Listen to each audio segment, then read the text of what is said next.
Hello, hello, hello, and welcome to the Long Road Podcast. The journey goes ever on with the Long Road, brought to you by Artisan Creative. This episode, Animal Perambulation Queries. Join the Long Road for this week's three-way chat packed with culinary delights and adventurous tales. In our Recipe of the Month segment, we delve into making a North East England classic, the Stottie, a hearty bread perfect for any meal.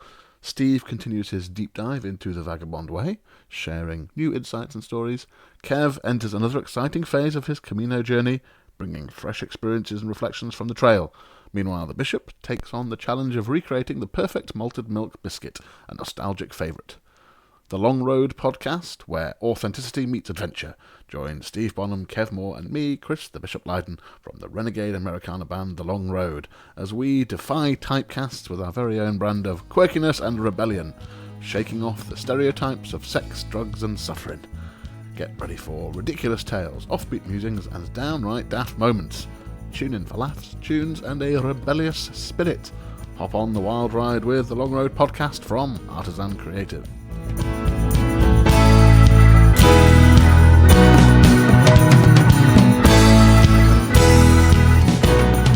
Greetings, I am Chris the Bishop Lydon. Welcome back after our little break. Although, quite frankly, it feels like no time has passed. Often the way the machine we've got trundling along here always wants feeding in some fashion, doesn't it? We hope you enjoyed the previous season of the Resurrected podcast. That was season 6. And here we are with season 7. Another 8 episodes planned of Long Road fun. Now, before we get into the content of this week's show, here are the real-life, tangible things you can purchase from us that help us keep ticking over. We have our special edition 12-inch vinyl version of our latest album, Hard Country. Head to thelongroadband.net to find out more, and you can pre-order that. The latest book from Artisan Creative, written by Steve, illustrated beautifully by Tasia Graham and produced by me. The book is called The Spirit Dog. It's a children's book for all ages. It's available from artisan-creative.com. Go and check out the shop page there. Check out the diary page whilst you're there as well for a list of the events that we've got coming up. A bunch of gigs and performances and talks in the Midlands, down south, up in the northwest and the northeast. All over the place, in fact. And don't forget, if in general you like what we do, consider buying us a coffee at buymeacoffee.com/thelongroadband. Support all things Artisan Creative at our Patreon, patreon.com/artisancreative.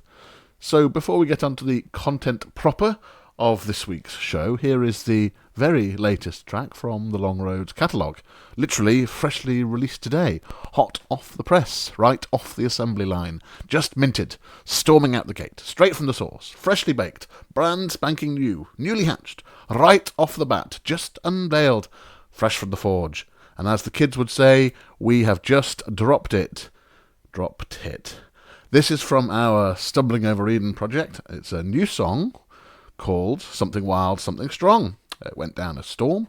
We actually used it in our Edinburgh show last year. And you can find out more about the Stumbling Over Eden EP that's going to be released. You can find out more about that by going to arcr.uk/stumblingep. Something Wild, Something Strong offers a laid-back reflection on freedom, capturing the essence of fresh-eyed soul on a warm, sunny day.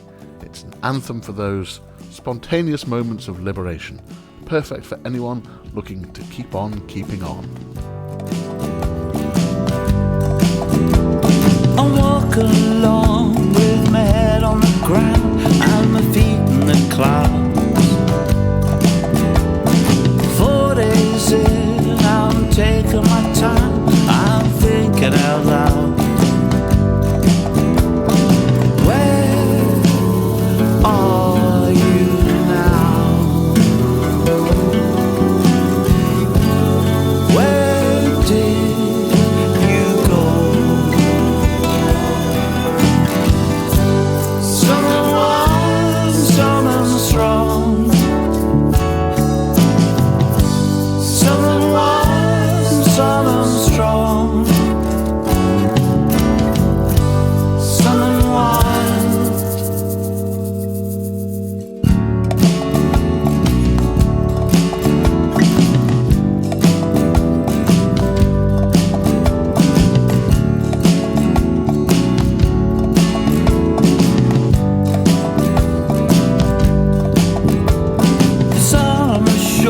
a mule by my side and a whole world at my back. On this broken down road, way out of the way, there's nothing I like. The shadows reach the evening time, holding on to what is mine. Southern wise, southern strong, southern wise, southern strong, southern wise.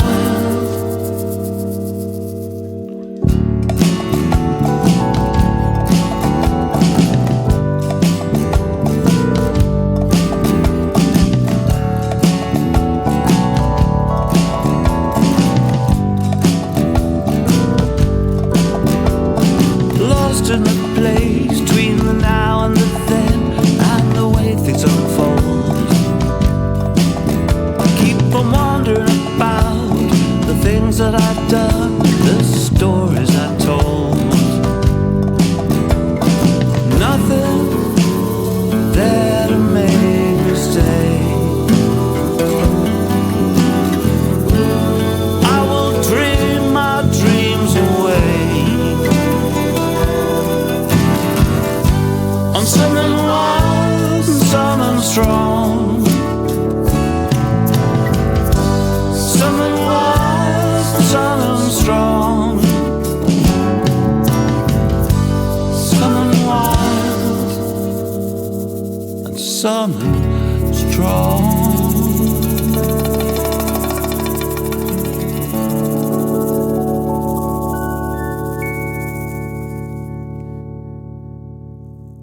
And from the sublime to the ridiculous, here are the three of the long road, entering chat mode. Here we go.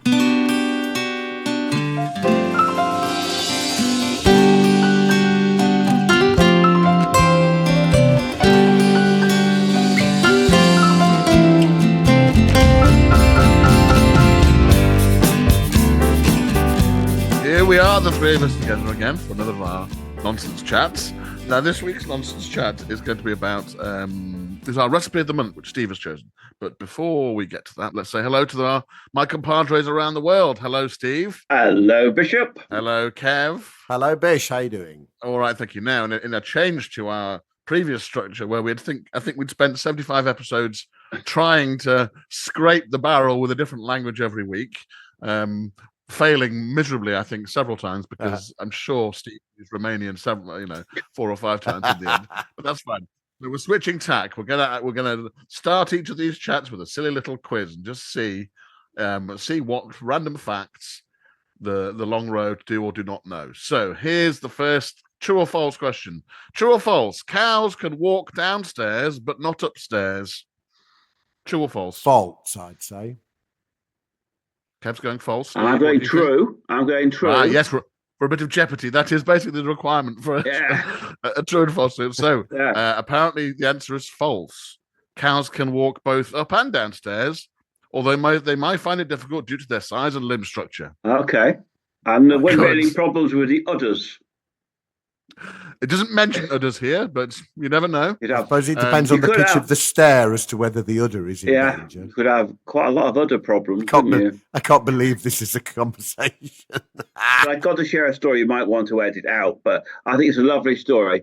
Some friends of mine had a dachshund, which had a permanent erection, and it couldn't get upstairs either.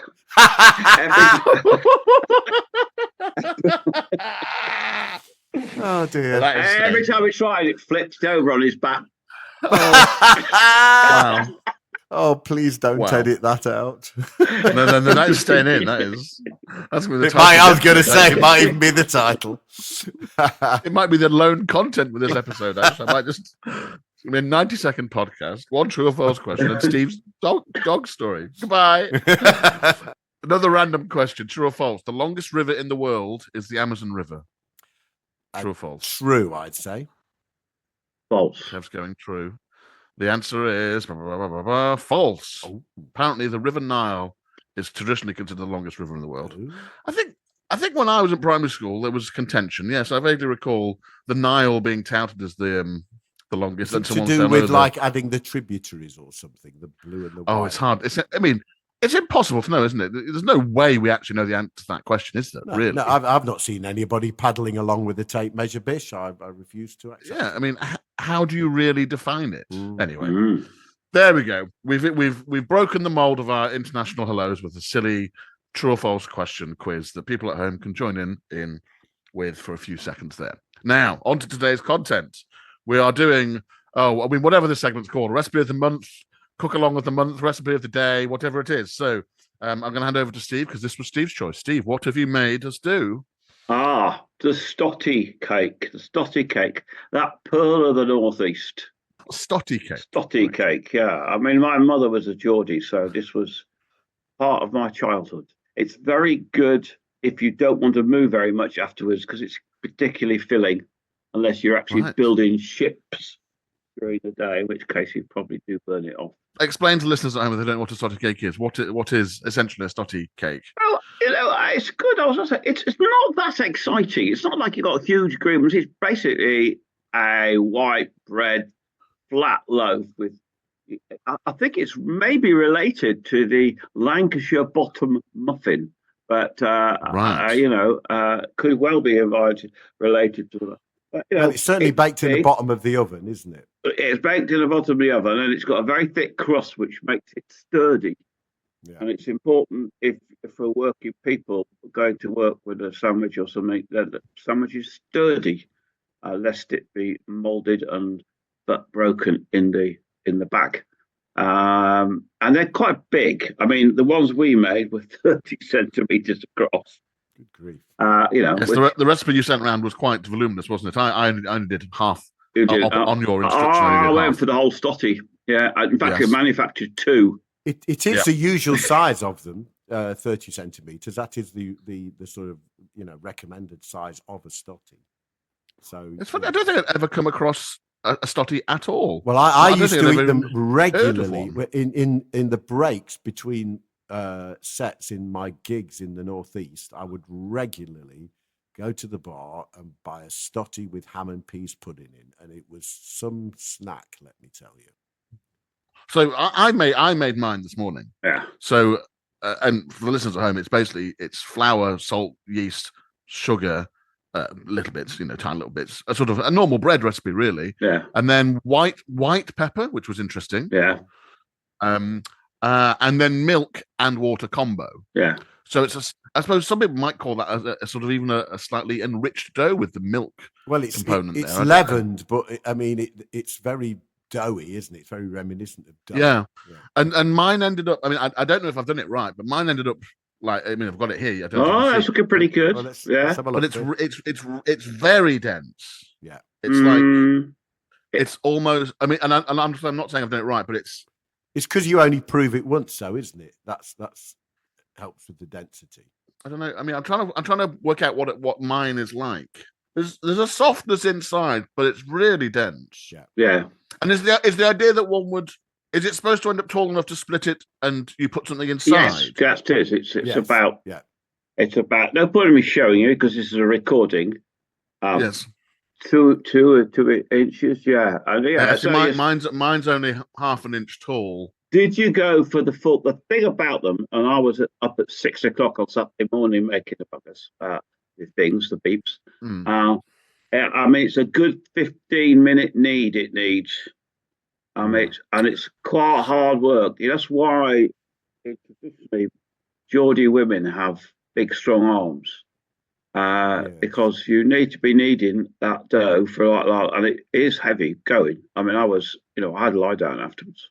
I needed mine for 10 minutes because I'm lazy, and so. But do you really think another 5 minutes would have made all that difference? Maybe it would. I don't know. Yeah. I'm not. And the etymology of the name is the Geordie word to stot, which means to bounce, doesn't it? And because that's from throwing them on the oven floor, and they think the origins might be that they were used to test ovens, which is why they only prove them once, and there's anecdotal evidence that says that they might be connected to other breads that did the same job in Europe to test ovens and temperatures and what have you. So I think it's the idea of electrons. It's the same as in one way, it's the same as the Cornish pasty, which used to have a hard shell because apocryphally the miners' wives would drop them down the mine shaft and they were caught at the bottom, and they had to survive that effect. So, it's no good if they're all flaky pastry and, they just have a potato and swede shower at the bottom if they broke up. So it's the same principle, really. As an aside, did you know that stotting is also the phrase used by biologists to describe the jumping behaviour of antelopes in response to predators? So that's where they get the name from. Yes. The jumping behaviour of antelopes. But my favourite addendum to a stotty cake is that you can get smaller versions that are sold across bakeries all throughout the northeast called tufty buns.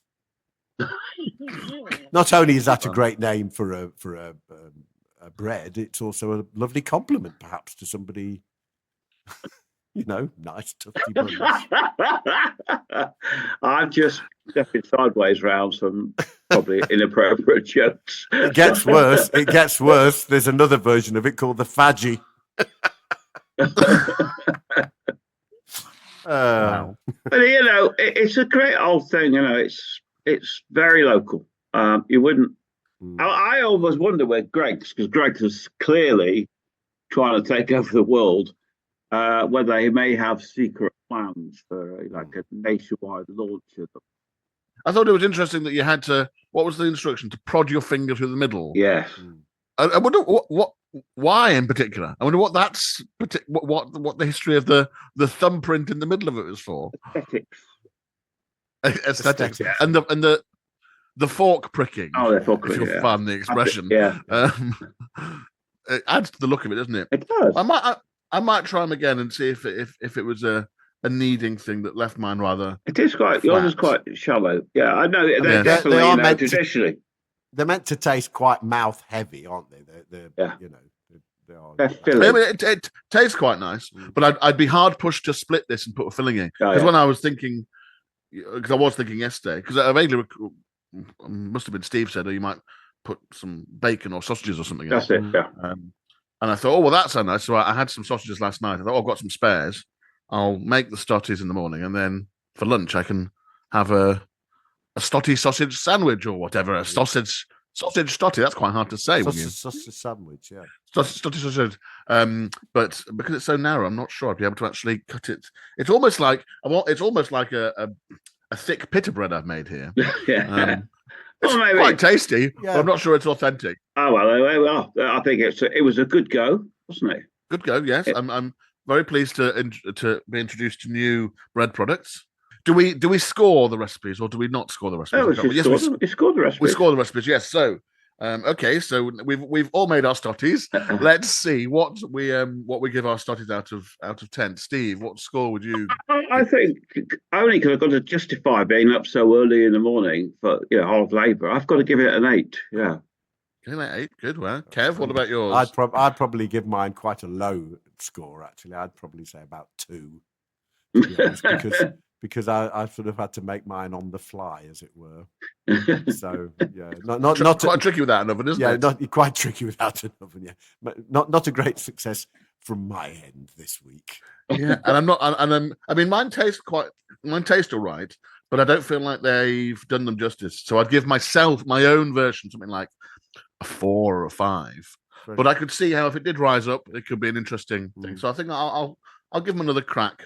And I might get a high score, but a 4 or a 5, just for my own effort, really, rather than what I think they could be. There we go. So that's Stotties from the Northeast. How I wonder what more regional UK bread products we can find if we do our research properly.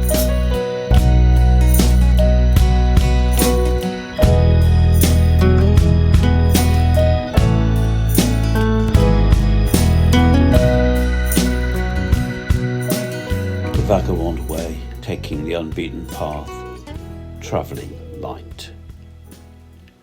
It was when I had first bought a house that my friend Natalia came to stay. We had a spare room and thought that a lodger would help pay the mortgage. Now Natalia was, and still is, a lovely human being. Funny, unusually creative, mischievous, and definitely slightly eccentric in surprising ways. I think I was giving flute lessons to a reluctant young boy who after 6 weeks could still not get a sound out of the instrument. We were both of us starting to get overwhelmed with the futility of it all. Trying to stay focused, I looked out of the window of the back room I was sitting in to see that Natalia had arrived and was unpacking her belongings. Along with the usual cases and bags, there were several other items. A clothing rack with several examples of pastel and embroidered Georgian dresses. Later I found from the wardrobe of the film Barry Lyndon a couple of life-sized rubber hens, a drum from the English Civil War, a large wax severed arm, a very grumpy cat called Dexter, and Dexter's house. He did not like to live with strangers. Obviously, Natalia did not travel light. Travelling light may be the Vagabond Way, but it is so easy to lose sight of the basic notion that a human being can only carry so much weight. We can train our bodies perhaps to carry more, but that does not necessarily mean that we should. It's so easy to overburden ourselves. I once undertook a trek through the forests of Appalachia. I was through hiking, which means carrying all that you need on your back and sleeping in the wilderness for several days. I bought a new backpack to carry what I needed. I soon, discovering its pretensions, named it Boris the Bastard, after the then Foreign Secretary, both being a fraud and lacking moral compass. Boris was badly designed.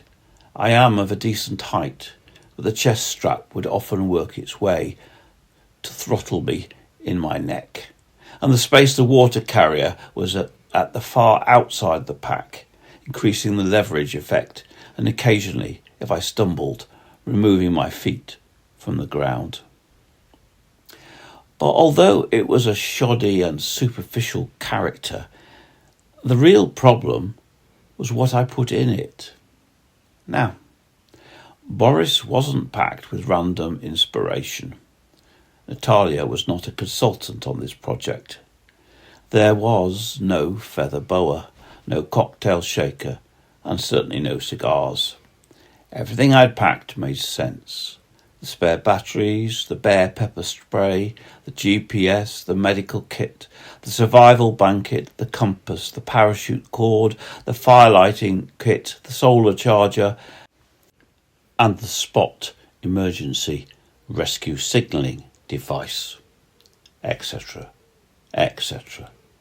All would have been approved by one expert or another as useful, potentially vital.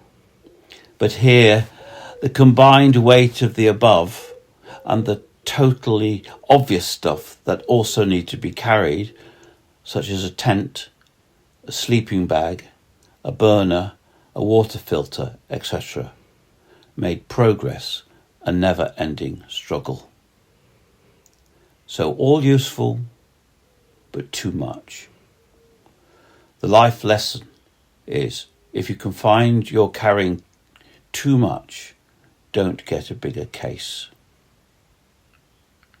And you know, the physical load is often nothing compared to the mental load accumulated over a lifetime, dragging you back, slowing you down, and making you stumble. Where does it come from? Occasionally, very occasionally, from some big traumatic event, terrible in its impact and persistent in its effects. But more often, It's an accumulation of something smaller, more insidious, sometimes so subtle you never noticed. I have two pals, Barry and Hugo. We used to go trekking together. Barry and Hugo had one of those friendly rivalries which expressed itself from Barry's point of view by him sneaking small pebbles one after the other into Hugo's backpack as we trundled along until Hugo could be carrying 5 to 10 kilograms of unexpected ballast. Our mental pebble collection starts early, almost as soon as we are born. It is the whole collection of bizarre imperatives we get from our parents, our schools, our communities, and our cultures. The shoulds, oughts, musts, have-tos of what to think, what to say, what to do, what to wear, what to eat, slipped into our mental backpack. The subtle and not so subtle judgments of others. You can, you can't, you're not capable. People like you, people like us. All narrowing our expectations of the potential of the world, limiting our beliefs, distorting our judgment. A backpack of this is a terrible weight for our mental journey. And all these things get so hard to get rid of as we weave them into the stories written into our own identity. Stories about who we are, why we are, the becauses, the whys, the wherefores. And we become afraid of challenging those stories because to do so threatens our identity. Yet our identity is more than the sum of our past. It's something we are creating, a project of renewal and regeneration. Not something given to us by well-meaning or malignant people in our history. Travelling Light says take out the pebbles of duty, obligation, prejudice, distortion, limiting belief, and asking, am I carrying these because someone else gave them to me without noticing? Then throw them in the river. Life is a long road. Walk it gracefully.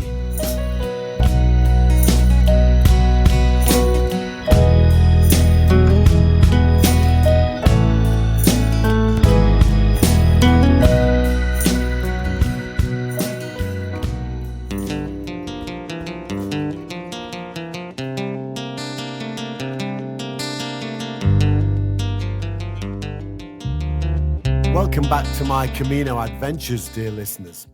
You may remember last time I'd reached the town of Alvaroa at the end of day 2 of my trek to Finisterre. I mused on my day as I readied myself to sleep that night. I've often spoken of the sound of running water being a constant companion on the Camino, and this was especially true of the route to Finisterre, as you felt it was carrying you quite literally towards the sea. I also recalled a man in one of the cafes from the first day who gave me half of his sandwich. I thanked him for his kindness and asked where he was from. Oh, I'm a citizen of Europe, he'd replied. I rather liked that. The shower at the albergue was fun. If you stayed in too long, the light went off and you had to dramatically open the double doors to make it come on again. I felt like some weird kind of manic flasher. Couple this with the repurposing of your unused paper pillowcase and sheet as substitute towels, and it really was comedy hour. Planning a not quite so early start tomorrow and aiming for coffee and breakfast after about 4 kilometres, I've resolved, if it all goes well, to visit the Faro at Finisterre tomorrow evening to watch the sunset. What a moment that will be. So as I awoke on the 10th of April, I hit the road at 7:20 a.m. and walked over the mist-shrouded mountain. At one point, I was high enough to look down at the mists creeping through the valleys, as if jealously hugging the trees, reluctant to relinquish their grip until the sun came to burn them away in the heat of the day. It was a beautiful and foreboding sight. As the map promised, there was a cafe after the mountain trek. and a coffee and chocolate pastry were fine reward for that part of the journey. This is normally where other hikers catch up with me, but as yet I'd seen no one, save for the handful that were already staying here at the attached albergue. There's a section to come that promises nature and tranquility uninterrupted, apparently one of the nicest parts of the Camino, truly away from the insistent and dissonant calling of the modern world. I welcome it. As I sit outside the cafe after breakfast, I see Joran and Matty approaching, and we exchange good mornings. They aren't stopping here, and I spend a few minutes getting the stones out of my boots before following after them. We meet up again at the hospital cafe, about 5 kilometres away, the last stop before 15 kilometres of wilderness, so naturally I have another coffee and fill my water flask. The way delivers the tranquility of its promise, and I meet Andres from Slovakia again. He's a man with a heavy soul, and I feel he's walking his Camino for deeply personal reasons. He tells me he's going to Finisterre to throw a stone in the ocean, because maybe it will help. I rest with him for a few moments, then leave him to his thoughts, eventually coming across a vast, ferocious statue looming out of the trees. The Armenian bishop of Azerbaijan, who walked to Santiago de Compostela as a pilgrim between 1491 and 1493, wrote of a terrible anthropoid lycanthropic beast, a precursor to the werewolf. His manuscript is preserved in the National Library in Paris, and he wrote, "We met the Vacna, a big and very dangerous wild animal." The sculptor Candido Pazos from Santiago de Compostela was commissioned to create a huge and terrifying statue of the Vacna here in the woods at Marco de Couto. Maybe halfway into the wilderness section, I see Joran and Matty again, this time accompanied by Hungarian Bella, who was at our hostel last night. We had a good laugh walking together down the trail to sea, aptly located by the sea, though spelt differently. We find a restaurant just before the harbour and enjoy a wonderful peregrino comida together, with Andres joining us too. A full table of friends laughing and eating together. 2 days before, we were complete strangers. It was a lovely moment. Joran and Matty depart first. It's important for them to enter Finisterre alone. She apologised, but we all understood. On the Camino, the solitude is every bit as important as the camaraderie. Next time, Finisterre, the Faro, and farewells.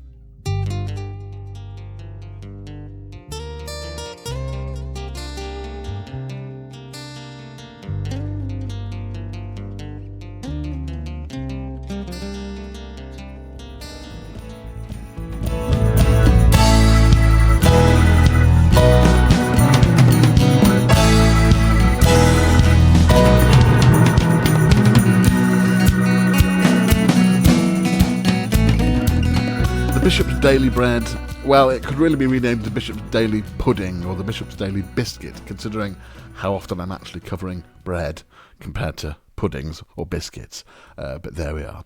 Bishop's Daily Bread was the original joke, and far be it from anybody to shake me from a fairly weak original sort of wordplay joke, purely for the sake of accuracy. Accuracy schmaccuracy, says I. Okay, so now, what's the best biscuit in the world, and why is it a chocolate-covered malted milk? Like, seriously, if any of you out there thought anything different, I'm afraid you're wrong. You're just wrong. Don't get me wrong, there are a great many contenders for the best biscuit in the world, to be sure. A chocolate-covered hobnob, a bourbon, a custard cream. Heck, even a chocolate digestive can really hit the spot. That sort of mixture of salty, almost, I'm pretending to be good for you, crumbly biscuit with the sweet, rich chocolate coating. Yes. And I've probably listed these before as well, but who cares? A penguin, a club, a Twix, a Kit Kat. I'm in danger of veering off from biscuit territory there, I suppose. I daren't mention a Jaffa cake. Legally, is that a biscuit or a cake? I forget. Anyway, back to malted milk. Now, I suppose I should do some cursory research into why they're called malted milk, because I have no idea off the top of my head, except I know that malt is a thing, and obviously milk is a thing. Quite what malt is, I don't know. Perhaps it's sort of I feel like it's a byproduct of the brewing industry or something like that, maybe. Malted loaf is a favourite, forgive me, a brand name, a saurine, thick slice of rich, dense, almost gooey bread with butter on, yes. A malted shake at an American diner. Basically, as far as I can see, just a rich milkshake. A Malteser. The honeycomb centre of that must have malt in it, I guess. Okay, I'll do a quick Google. Okay, wow. Okay, right. Some facts. Here we go. The malted milk is a type of biscuit. Okay, first produced by Elk's Biscuits of Uttoxeter in 1924. The biscuit, are named after their malt flavouring and milk content. Yes, okay. Now, for the fact fans out there, I grew up in a village about 10 minutes down the road from Uttoxeter. In fact, Steve still lives in that village. How exciting. Now, what is malt? Malt is a product of barley. This is me reading here. Malt is a product of barley. If it's being made into a powder, like diastatic or non-diastatic milk powder, right, the grains are sprouted, dried, and ground up. Okay. If it's becoming a syrup, the barley is cooked and reduced. Okay, great. Now, if you don't know, malted milk biscuits traditionally have this pattern on the top of them, sort of a fancy edge to them, and then a design of like a couple of cows in a field. And you can buy the stamps for these online now. So I got one. The ingredients for the biscuit themselves are fairly ordinary. Sugar, butter, flour, yes, okay. Golden syrup, okay, yes, sure, I like. And then a certain amount of malt powder and milk powder as well. Now, milk powder is quite easy to get hold of. You can sort of find it in the tea and coffee bit. Quite easy these days. The malt powder, I couldn't find exactly as described in supermarkets, but the internet suggested that Horlicks was the same thing. So I got me some of that, some Horlicks. Process of making the biscuits, all fine, usual, as expected. Slightly tricky and time-consuming when you get to the rolling out and cutting and shaping bit. The dough sort of heats up quite quickly and gets a bit sticky, so I tended to work in sort of small batches, keeping the stuff I wasn't working on in the fridge as I worked on the rest of it. Rolling it out between two flattened sheets of cereal packaging, recycling, #save the planet, then cutting the dough to the desired size, and then stamping with the stamp. That was fun, slightly tricky, but you get the sort of technique to it. The internet suggested that hot and short, in terms of cooking, is best for these biscuits, rather than sort of lower and slower. So I did a couple of batches, and hot and short definitely seemed to work out better. Although you have got to be careful, as with any biscuit, the difference between cooked and overdone and, frankly, burnt is separated by a mere few moments, so be careful. Ultimately, I had sort of two batches, the hot and shorts, crispy and crumbly, perhaps a little too crispy. They kept the pattern design on top, though, very nicely. The lower and longer ones were definitely softer, and the pattern was less well-defined. However, both batches tasted delicious. The malt bits, whatever it really is or should be, I'll confess I was expecting to find a liquid to put in rather than a powder, but there you go, the recipe said powder, so we'll go with that. The malt bit really did add a nice flavour to these things, and I think texturally as well. It had a sort of, although they were crispy, a bit of a chew as well. I don't know. As it turns out, I only had enough chocolate to coat about a third of the batch I made. I didn't know how many the batch was going to make, but it turned out to be about a third of these. And whilst obviously these biscuits were delicious covered in chocolate, the ones without chocolate were just as tasty, really. No one could accuse this of being a boring biscuit.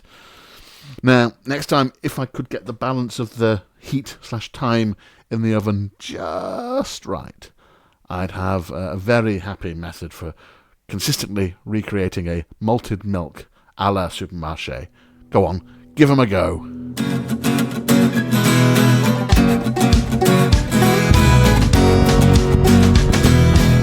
That's it for this week. Thank you for listening wherever in the world you are. Subscribe to the podcast however you get your podcasts. We're on Apple Podcasts, Acast, Spotify, YouTube, Amazon, all the places. The next episode will be out next Friday. If you fancy buying us a coffee, you can at buymeacoffee.com/thelongroadband. It's dead simple just to drop us a few quid to support what we do. It even accepts Apple Pay and Google Pay. Super easy. All of our music and merch is on Bandcamp, where you can help support a positive ecosystem for the music industry. Download, streaming, vinyl, CDs, all there. Go to thelongroadband.bandcamp.com. You can get hold of our books through the Artisan Creative website. Head to artisan-creative.com. We're on Patreon at patreon.com/artisancreative. A big thank you to our current Patreons for your ongoing support. If you'd like to support us, you'll get free digital stuff and merchandise in the post if you want it. Help us create something different, something that entertains, something that inspires others. Join us on the journey. Patreon.com/artisancreative. Thank you once again, brave adventurers, vagabonds and explorers, for joining us on The Long Road. Remember, the world isn't beige. It's authentic, it's rich and it's real. Embrace every last bit of it. Until next time, the journey goes ever on with The Long Road. Bye for now.